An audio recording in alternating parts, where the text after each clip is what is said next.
Je vais tester pour cette première présentation le micro et un peu tout. Donc merci d'être venu. Pas de souci. Donc c'est ma première sur Run Brunch conférence. C'est un peu le thème que je voulais donner sur cet événement sportif. Et là, on est avec des débutants. Donc du coup, je vais vous parler ce que c'est que de la reprise. Attends.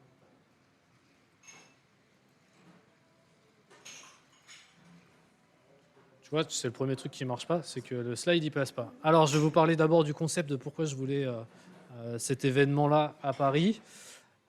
Pourquoi courir et apprendre, et la création de la communauté, que j'aimerais bien que ça soit le plus large possible. Ensuite, je vais me présenter moi, même si la majorité aujourd'hui me connaissent, mais il y a peut-être des choses qu'ils ne connaissent pas vraiment. Je ne sais pas pourquoi ça ne se présente pas. Je ne sais pas pourquoi ils ne donnent pas.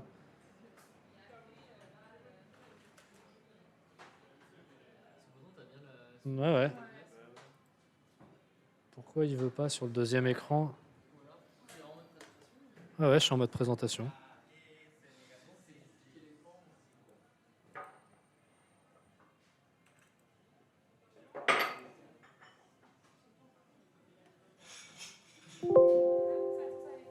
Voilà. Un petit raté technologique. J'avais mis pause sans le vouloir. Donc je vais me présenter aussi. Et surtout, je vais vous expliquer ce que j'ai appris moi quand j'ai repris. Et je vais vous parler des règles de l'entraînement, les règles fondamentales pour débuter. Donc Bruno, toi, c'est ce que tu m'as demandé pendant qu'on courait. Et les erreurs à éviter. Et après, si vous avez des questions, on a un temps et on pourra manger pendant la présentation.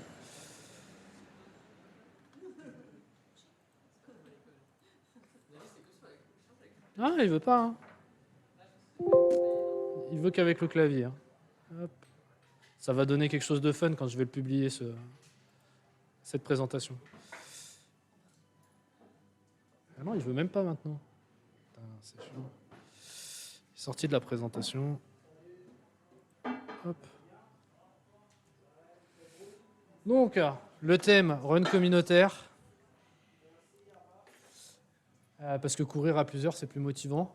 J'ai entendu pendant qu'on courait, déjà 5 minutes.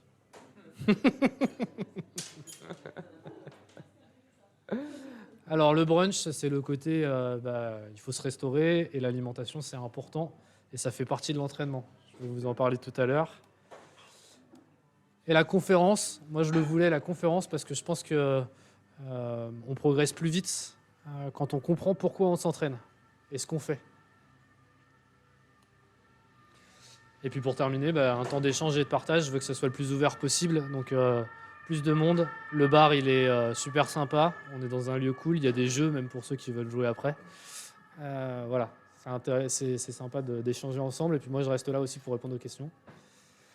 Donc qui suis-je? Donc moi, c'est Clément. J'ai commencé par un blog il y a en 2012 ou en 2013, Recourir. C'était pour retracer ma reprise du sport. Je vais en parler un peu après.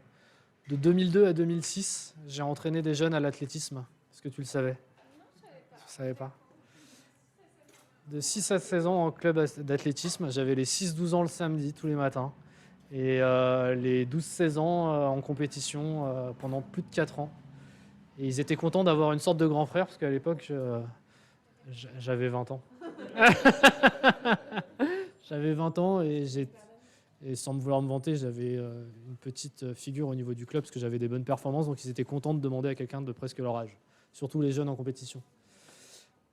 Et après, sur Paris, quand j'ai fait mes études, je n'ai plus fait de sport. Et de 2014 à 2023, j'ai encadré des regroupes de running à Paris. Adidas, bonjour. Adidas, bonjour.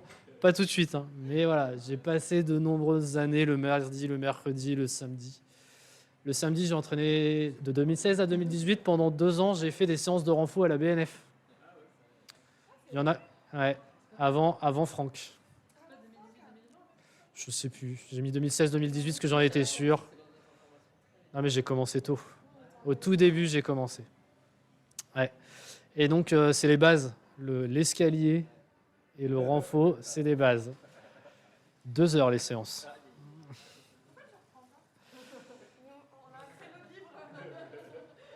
Et en 2024, je suis devenu officiellement... j'ai passé le diplôme, donc en 2024, je suis devenu officiellement entraîneur running et trail. Voilà. Et pourquoi aujourd'hui, sur cette conférence, spécifiquement,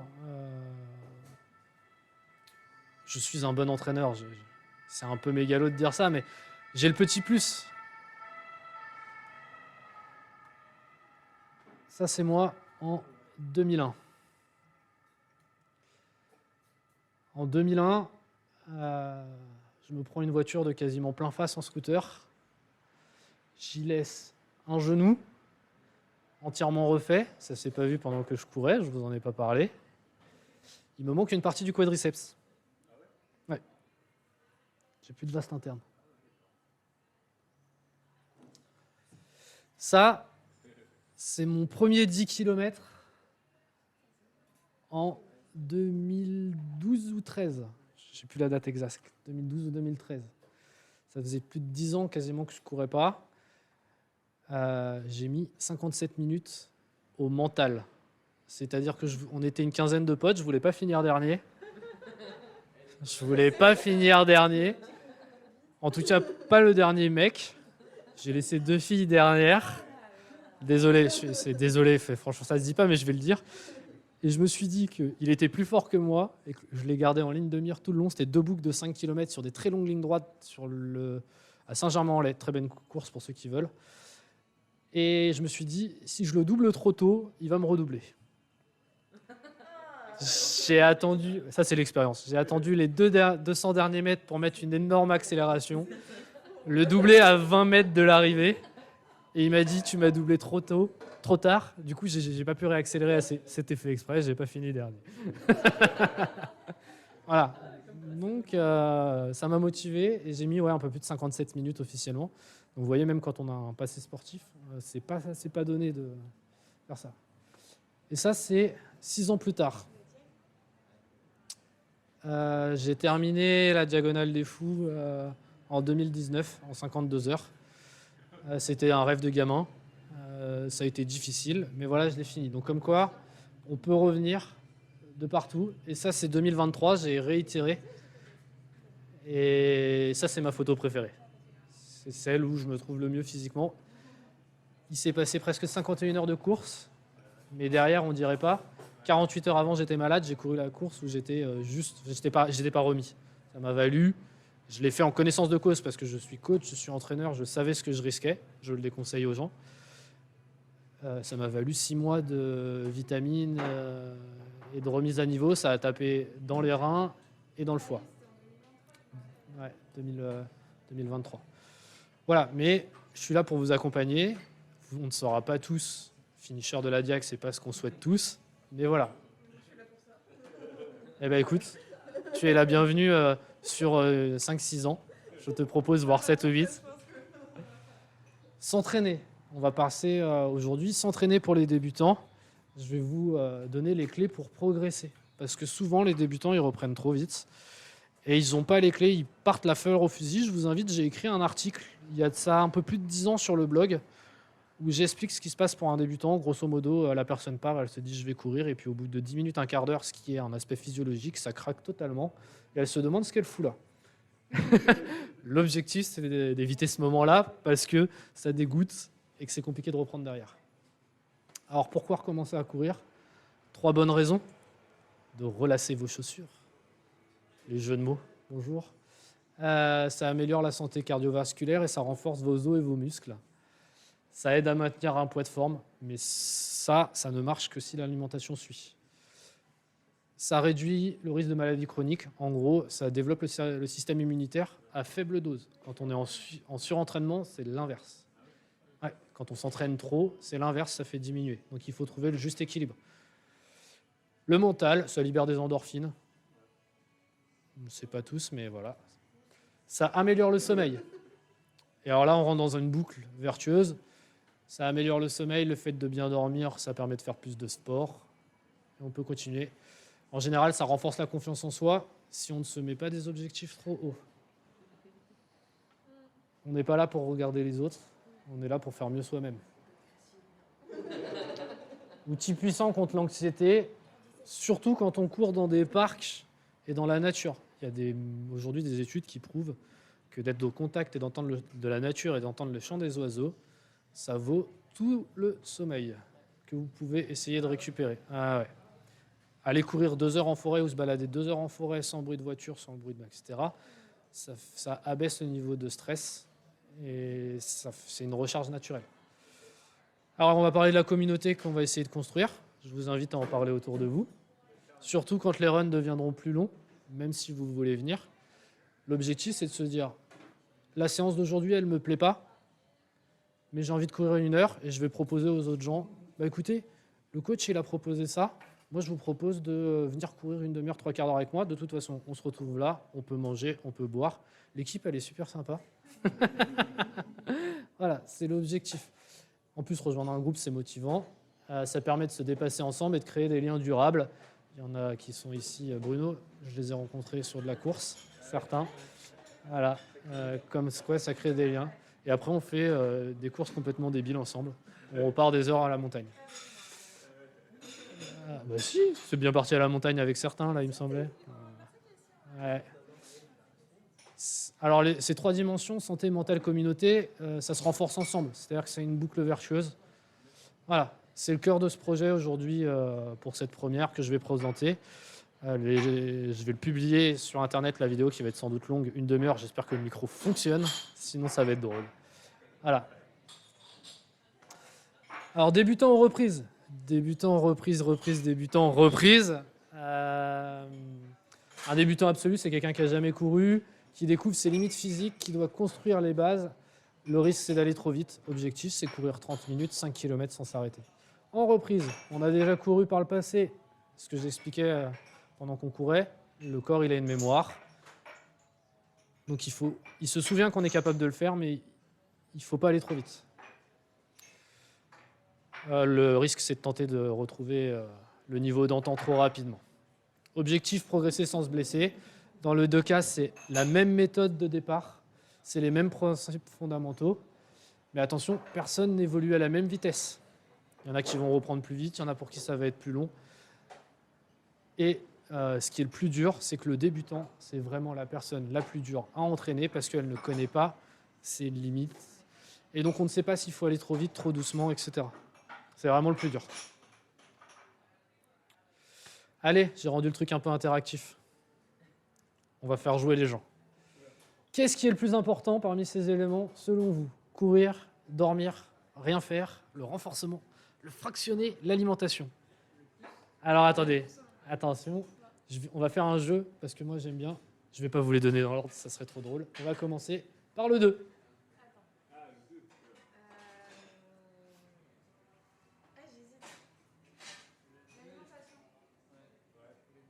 Alors on a quoi? L'alimentation? Dormir?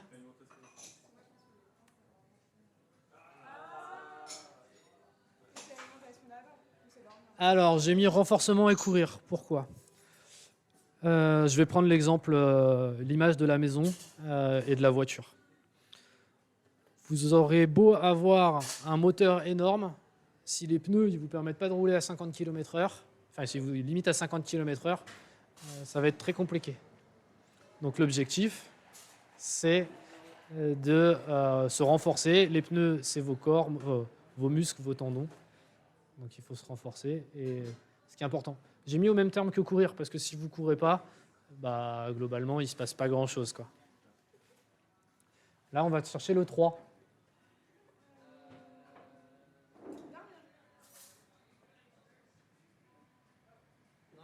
J'ai dormir, fractionner.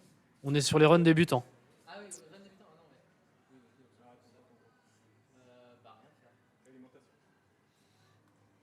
L'alimentation.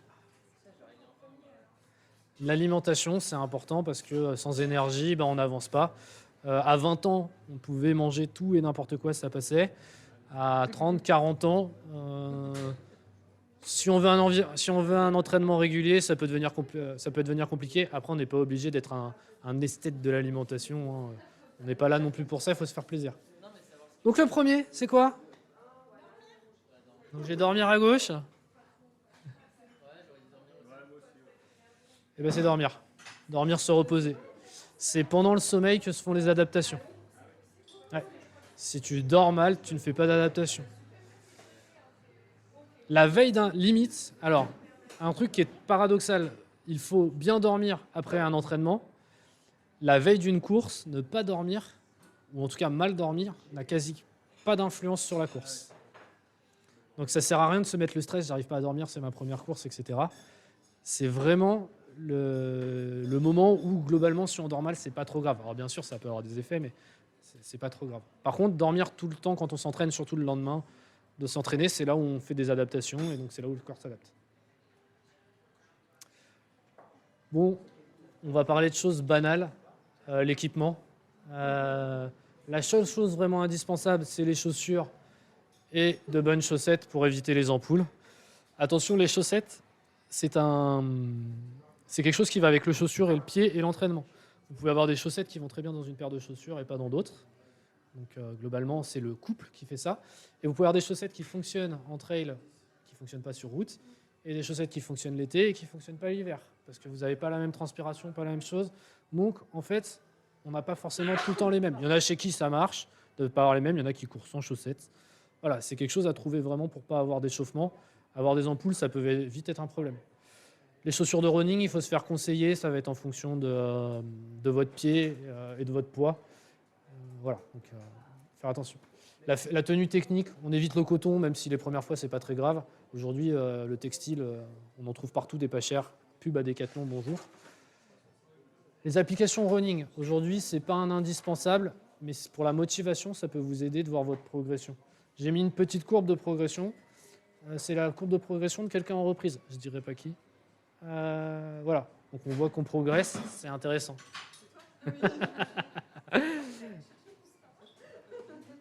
On va éviter au début tous les trucs très techniques, les compressions, le gilet, le gel. Oui, en plus les gels, c'est pas fait pour tout le monde. Voilà, on évite. L'objectif, c'est de prendre du plaisir à courir et on se prend pas la tête avec tout ce qu'il y a d'à côté. Et même l'application, hein. L'application, ça peut aller dans le côté, si on n'a pas envie de se prendre la tête. Je mettrais juste un bémol sur le gilet où on dit on se prend pas la tête. S'il y a des gens qui ont l'habitude, qui peuvent avoir beaucoup de surpoids, pour qui courir une demi-heure, ça nécessite de boire quand il fait chaud. Oui, ils peuvent avoir un petit gilet avec une petite gourde, mais globalement, une demi-heure, ça reste court. On doit être capable de pouvoir courir une demi-heure. Si on boit bien avant et tout de suite après, c'est faisable. Le base de l'entraînement, pourquoi marcher ? Marcher, c'est déjà faire du sport. La majorité d'entre nous, en tout cas à Paris et souvent dans nos métiers, c'est 8 heures assis par jour. C'est 0 élément de mouvement.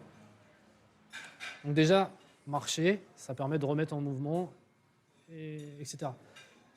Ça permet aux articulations d'être protégées au niveau des impacts. Donc ça limite les impacts, ça permet une adaptation au fur et à mesure. 40% des coureurs se blessent chaque année par surcharge. La surcharge, elle est en fonction de chaque personne. Il y a des personnes, courir 10 minutes, c'est de la surcharge. Il y en a d'autres, c'est courir 5 heures. Et on fait le grand écart. La surcharge, c'est limité à chacun. Donc, allez voir sur Internet en se disant « Ah, mais lui, il a couru 1 heure. » Oui, mais si toi, tu passais 8 heures assis par jour et qu'un matin, tu t'es dit « Je vais courir 1 heure », peut-être que ça va passer, et peut-être que non. Donc voilà. C'est ça qui est difficile pour un débutant, on le disait tout à l'heure, c'est la reprise de la course, c'est de savoir où sont ses limites. Donc il vaut mieux commencer doucement et peut-être accélérer et à un moment de se dire « Ah, je suis un peu trop loin ». Progression durable, les tendons, ça met 3 fois plus de temps à s'adapter que les muscles, et pourtant les tendons, c'est ce qui permet le renvoi de force. Donc c'est important, c'est assez long pour... Ouais, c'est ça, 6 semaines à 18 mois. Alors ça, c'est pour se refaire. Ça, c'est quand tu as eu un gros problème. Donc, montée graduelle, sans traumatisme, etc. L'objectif, 0 à 30 minutes en 8 semaines. Oh, vous pouvez vous mettre. Allez-y. Allez-y.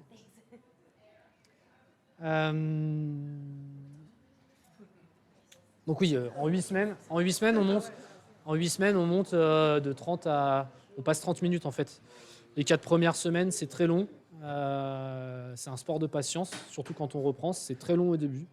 Et 8 semaines une demi-heure en 8 semaines, Et en 8 semaines supplémentaires, on peut passer déjà à 10 km. Donc après, ça va s'accélérer.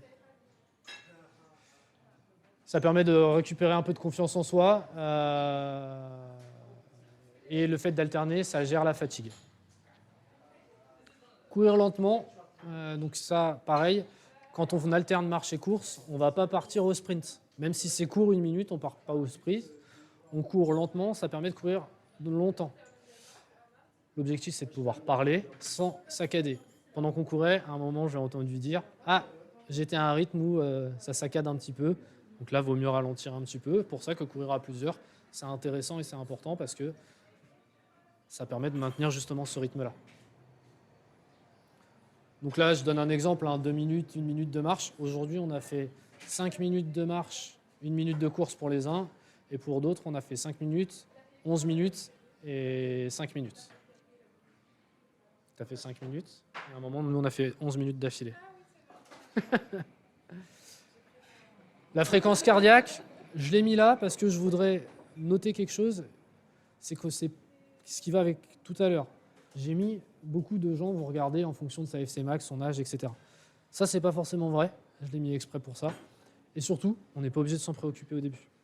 Ça n'a pas d'intérêt de s'en préoccuper. Le plus important, c'est de parler. Donc regardez, je ne suis pas dans la bonne zone, etc. Quand on sera à courir un 10 km, ok. Le plus important, ouais.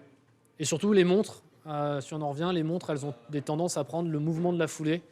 Si on n'a pas de bandelette cardio, ça ne marche pas forcément bien. C'est un peu compliqué. Le renforcement musculaire, c'est la base.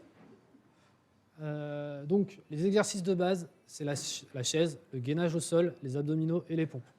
Alors, j'ai un petit protocole à vous donner, que je donne souvent en préparation générale. Ça prend un quart d'heure. L'objectif, c'est de faire la chaise. On commence, on fait la chaise.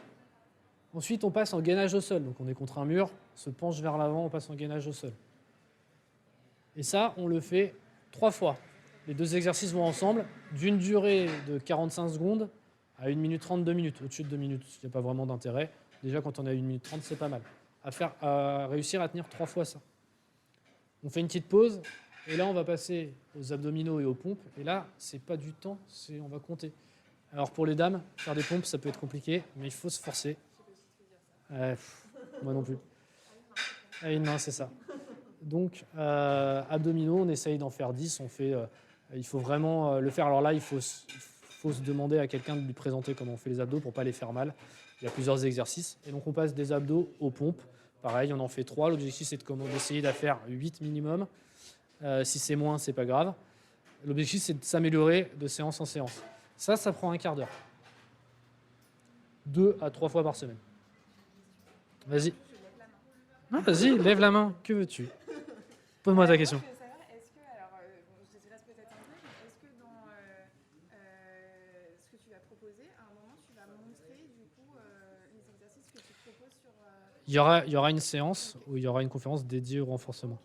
Je ne sais pas si tu as vu dans le jardin des plantes, à un moment, il y a une pelouse, il y avait déjà des gens qui faisaient du renfort. Voilà, l'objectif, c'est de le faire là, mais s'il pleut, c'est gadou. Les cailloux à côté pour faire du gainage, c'est sport.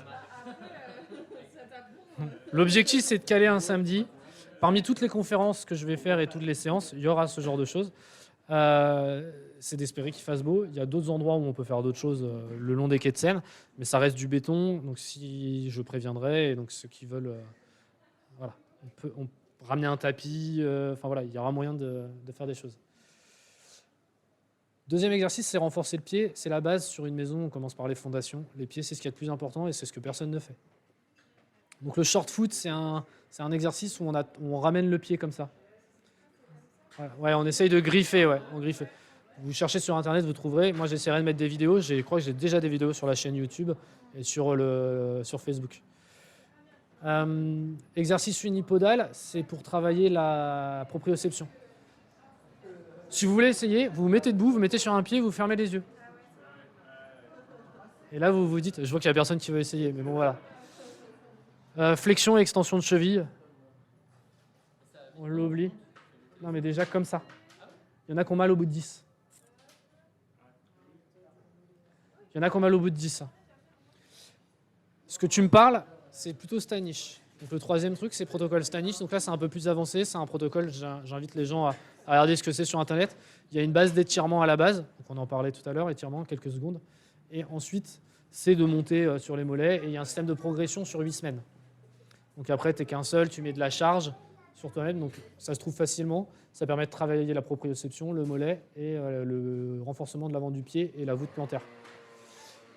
Et enfin, quand on est encore plus avancé, c'est ce que je proposais quand vous avez vu ma biographie, c'est de travail d'escalier, monter, descendre en courant, cloche-pied en montant une marche, 2 marches, 3 marches. Enfin voilà, c'est des séances qui sont assez longues avec du renforcement. Ça, c'est important, ça permet d'avancer bien. La régularité avant l'intensité. Tout à l'heure, quand on cherchait sur les éléments, le fractionné, ça apparaissait pas du tout. Chez les débutants, on oublie le fractionné. Ça ne sert pas. Le fractionné, t'en fais déjà entre marcher et courir. C'est du fractionné pour un débutant. Donc de base, on évite de se dire on y va à bloc, ça ne sert à rien. Quand tu vas préparer un 10 km, tu vas peut-être en faire un petit peu, mais tant que tu ne cours pas au moins une demi-heure, il y a zéro intérêt au fractionné. Il y en a qui me diront que non, parce qu'aujourd'hui, on peut démontrer qu'en courant à fond, ça fait travailler le cardio, mais pour moi, une personne qui n'est pas capable de courir 30 minutes, ça veut dire qu'il y a un déficit physique. Donc déjà, on va éviter. L'idéal, c'est 3 sorties par semaine. Si tu en fais 2, c'est déjà bien. Une, c'est pas assez. Le corps a besoin d'adaptation, donc logiquement, c'est 3. Je vous montrerai un planning tout à l'heure. Voilà, c'est la fréquence idéale. Règle des 10%, c'est la plus dure à appréhender. Vas-y, question. Vas-y, je suis là pour ça. Question. Non, mais en fait, quand tu peux pas faire 3 sorties par semaine, peut-être que tu vas le faire ta reprise des débutants ou pas? Oui, j'ai les deux. Ah, ok. Parce que parfois, on ne peut pas faire 3 sorties à cause de la douleur. Ouais. Tu vois après? Ouais, on va en parler après du coup. Règle des 10%, c'est difficile d'évaluer 10% parce que c'est pas que la distance, c'est pas que le temps, c'est pas que le volume. C'est une grande phrase qui est balancée partout. Je la mets là pour donner un exemple, mais grosso modo, c'est de pas trop augmenter. Si vous faites 10 fois une minute, vous passez à 11 fois. Alors oui, là, ça fait 10%. Mais vous verrez dans ce que je propose, c'est qu'il y a des moments où on dépasse 10%. C'est normal. Et des fois, il faut faire même un peu plus haut pour créer de l'adaptation, juste avant je vais le présenter tout à l'heure, juste avant une semaine de décharge. Respecter le repos, la récupération fait partie de l'entraînement. Bonjour. Si vous faites 3 entraînements d'affilée sur 3 jours d'affilée et que vous vous arrêtez une semaine, ça n'a pas d'intérêt. On en parlait, les tendons, etc. et les muscles, il y a un temps de repos, 24 heures, 48 heures, voire 3 jours pour certains éléments. Donc si vous ne mettez pas de repos et que vous remettez 6 jours, ça n'a pas d'intérêt. Les 5 erreurs les plus courantes, que ce soit pour les débutants ou la reprise, c'est partir trop vite. Il vaut mieux démarrer lentement. Donc c'est pour ça que sur les séances aujourd'hui, je propose de démarrer en marchant. Et je vous explique comment marcher vite. C'est pour ça. S'entraîner tous les jours. On vient d'en parler. Donc il vaut mieux planifier 2-3 séances max au début plutôt que tous les jours. Sauter l'échauffement. On revient à ce que j'ai dit, les 5 minutes de marche. Progresser trop vite. Oh tiens, ce matin, hier j'ai fait 10 minutes. Demain, j'en fais 20 d'un coup. Ou j'ai déjà fait une demi-heure, 3 quarts d'heure et je passe à 2 heures. On va avoir des douleurs qui vont apparaître, des tendons qui ne vont pas supporter. Il faut différencier la douleur de la fatigue. Avoir des crampes, c'est normal. Avoir une douleur profonde, c'est pas bon. Donc repos obligatoire. Et donc la règle d'or, moi, que je préconise, vaut mieux reprendre trop doucement que trop vite. Parce que ça, c'est le principe fondamental. 3 semaines de reprise, où on augmente pendant 3 semaines. Ça peut aller jusqu'à 4 semaines, mais pour les débutants, je conseille 3. Et on redescend pendant une semaine. C'est la semaine de repos, de décompensation, c'est là où se crée les adaptations. Ensuite, on repart sur 3 semaines d'augmentation. Là, les chiffres, c'est un peu... c'est un titre indicatif. Grosso modo, vous voyez bien que la semaine de reprise, elle est en dessous de la semaine de max avant. C'est pas grave. Ça peut être au-dessus, en dessous. L'objectif, c'est que ça soit constant et que la courbe globale sur l'année, elle continue à augmenter. Pourquoi ? Parce que si on monte trop vite, qu'est-ce qui se passe si on monte trop vite ? Là, par exemple, on est passé de 40, on a augmenté, on s'est dit, tiens, super, je remets une séance encore plus forte. Eh ben, notre corps, il n'est pas capable de l'accepter. On a l'impression qu'on est en forme et à un moment, on fait le truc de trop. Finalement, ça ne passe pas vraiment, je suis entre 2 séances et on se blesse. Et là, on repart de beaucoup plus bas que là où on était. Et pour remonter, déjà, il faut attendre que le corps revienne. Je vais passer sur les éléments où le corps a un système de réparation bien à lui. C'est un sujet, si vous voulez, on en parlera à part. Mais voilà, ça peut être très compliqué en termes de reprise. Un programme débutant, c'est quoi? Alors, ça, c'est un programme où on commence par de l'alternance marche-course. Et il y a toujours 5 minutes de marche au début et 5 minutes de marche à la fin. Entre la première et la deuxième séance, on va mettre 3 jours. Parce que si vous êtes débutant, on ne sait pas comment votre corps va réagir. 48 heures, ça peut être trop court. Pour certains, tout ce qui est tendons, etc., ça peut être 72 heures. Donc on va essayer de mettre 3 jours. Si ça se passe bien, après, ce qu'on essaye de faire, c'est de mettre un peu plus de 2 jours. Donc, ce que je conseille, c'est de commencer le matin, tu fais l'après-midi, la fois d'après. Et tu fais ça 3 fois, tu décales. Puis après, tu mets 2 jours d'écart quand tu dois repasser le matin, ça te permet d'avoir une pause supplémentaire. Mais on augmente toujours. Vous voyez, 10 fois, 11 fois, 12 fois, 13 fois, 14, 15, 16. Puis quand on arrive au bout d'un quart d'heure, on peut passer toutes les 48 heures. Donc là, on est sur 4 semaines. Au bout de 4 semaines, on a atteint 10 fois 2 minutes. 10 fois 2 minutes. On a fait 20 fois 1 et puis 10 fois 2 pour valider qu'on arrive à tenir 20 minutes déjà de course. Et on va continuer comme ça. Je ne vais pas faire le planning sur 8-12 semaines, mais après, on passe à 3, 5 minutes. Il y en a qui disent qu'il faut passer à 7. Moi, je suis plutôt du côté à dire on fait 5. Une fois qu'on a fait 6 ou 7 fois 5 minutes, on va faire 5 minutes, 1 minute de marche, 10 minutes de course, 2 minutes de marche, 10 minutes de course, 1 minute de marche, 5 minutes de course. En reprise, ça peut être très différent. Le corps, il a une mémoire. En reprise, on peut déjà être sur des choses, puisqu'on a déjà couru, on connaît déjà certaines de nos limites. On peut déjà être sur toutes les 48 heures. Et quand on passe certains paliers, on décale pour mettre un petit peu de pause au milieu. Au bout de 4 semaines, au bout de 2 semaines, on met une petite pause, on redécale, puis on fait le soir. Et on voit là, sur cet exemple-là, qu'on arrive déjà, au bout de 4 semaines, à 36 minutes de course. Donc tu avais une question sur la blessure. Si tu as une douleur, c'était ça? Parfois, c'est pas possible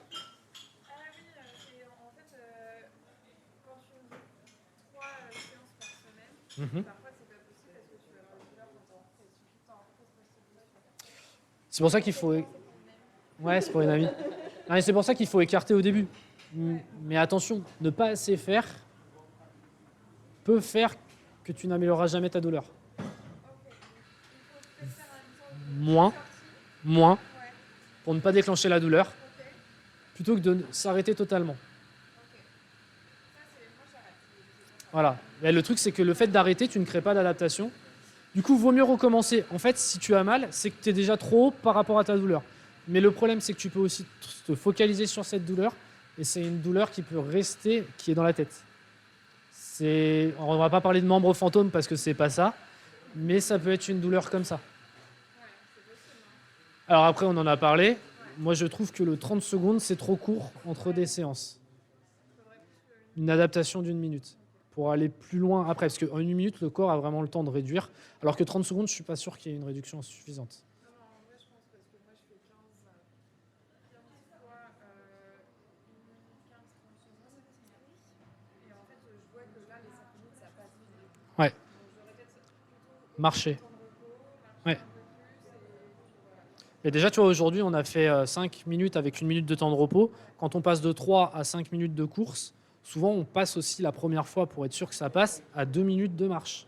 1 minute 30 à 2 minutes de marche, suivant comment les gens se sentent. C'est-à-dire, là, ça va être une séance de transition. C'est-à-dire que tu vas être, là, on prend celui-là, tu es à 12 fois 3 minutes, donc tu es à 36. Spécialement, 6 fois 5 minutes, ça fait 30. Donc déjà, tu es moins en termes de course. Comme tu as moins, tu n'as pas 12 fois 1 minute de repos, normalement, tu as 6 fois 1. Donc, si tu fais 6 fois 2, tu es à 12 minutes de repos. Donc, tu es toujours sur le même repos. Ta séance sera moins grande, mais par contre, tu auras augmenté ta durée continue de course. C'est ça vers quoi il faut tendre. Donc, des fois, on diminue le temps total de course pour augmenter la durée d'un coup de course. Si tu veux, on en parle après. Donc voilà, si vous avez, là c'était la première, c'était pour faire une approche de la séance. La semaine prochaine, on partira sur une séance où il y aura vraiment minimum 5 minutes pour les premiers et on fera de la course continue pendant une demi-heure. Donc s'il y en a qui veulent venir, samedi 20 juin 2026 au Petit Bar, dans le 13e.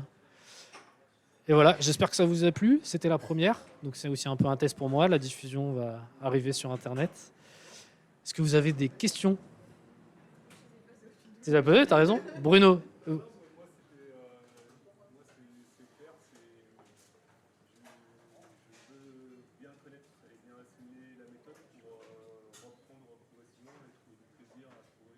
Ok, bon, on est là pour le plaisir.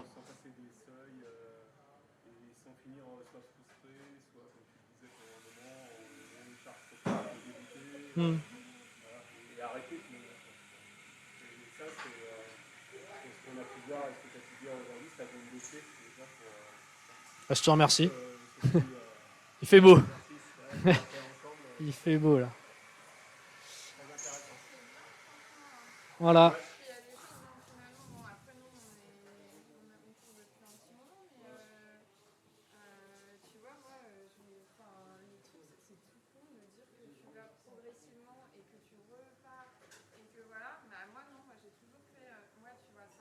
Ça. Voilà.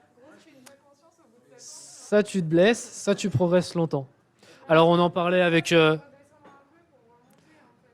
on en parlait pendant la course, c'est très frustrant au début parce que quand on parle de 10%, alors on va essayer d'expliquer ça simplement parce que ça fait un peu mathématique, mais 10% d'une minute, 10% de 10 minutes, c'est 1 minute. Donc au début, c'est très long de rajouter 1 minute, parce qu'il faut attendre 20 minutes pour en rajouter 2. J'exagère, mais c'est ça. Par contre, quand tu es capable de courir, quand tu fais l'ultra, un marathon le week-end, 10% de 42 km, c'est 4 km supplémentaires la semaine suivante. Et donc la semaine d'après, c'est 4 km 400 supplémentaires. Et la semaine d'après, c'est 5 km supplémentaires. Donc au début, c'est seulement 1 minute la progression. Sauf qu'après, ça devient des kilomètres. Donc en fait, la courbe de progression, si tu suis celle-là, elle va devenir parabolique au bout d'un moment.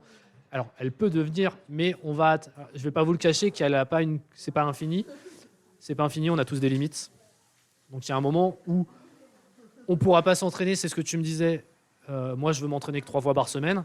Tu ne vas pas vouloir t'entraîner 6 fois par semaine. Moi, je conseille 6 fois et toujours un nombre de repos. Voilà, donc après, on va atteindre une limite qui est liée à le nombre de fois où on est capable de s'entraîner, ce qu'on a envie de faire, et ce qu'on est capable de faire par rapport à la génétique et par rapport à plein d'autres aspects, quoi.